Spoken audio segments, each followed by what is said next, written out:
Hey everyone, my name is Julia and this is me. Today I'm going to talk to you about India and its disaster management system. India is one of the most disaster-prone countries in the world. Its geographic location and its features like long coastlines, vast mountain ranges, and perennial river systems all add to the instability that the country faces. India has about 2% of the world's landmass and uses that 2% to support 16% of the world's total population. It should come as no surprise that India's poverty level also plays a huge role in the impacts that disasters have on the country.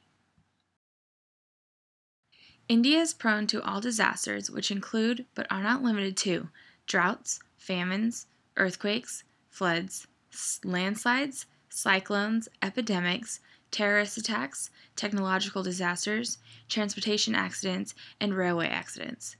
India tends to be reactionary in their approach to prepare for disasters, as seen in past decades. India's organizational approach has made a 180 turn in recent decades. Instead of focusing on a post-disaster relief, they have begun to focus on pre-disaster preparedness. This paradigm shift has afforded them the opportunity to reduce the amount of economic and human losses that they face. According to the National Disaster Management Authority, by turning to a pre-disaster preparedness view, the goal was to create and allow for the blending of different sectors in response to a disaster situation.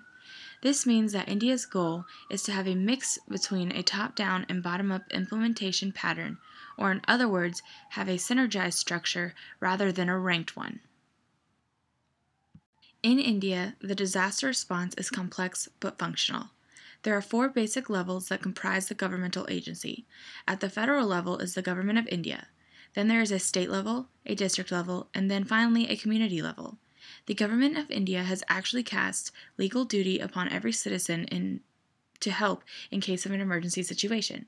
Along with governmental agencies, the response participants also include NGOs and international participants like the Indian Red Cross Society and the International Red Cross and Red Crescent Movement. Also, the National Response Force is a military-related organization that is called upon during response phases.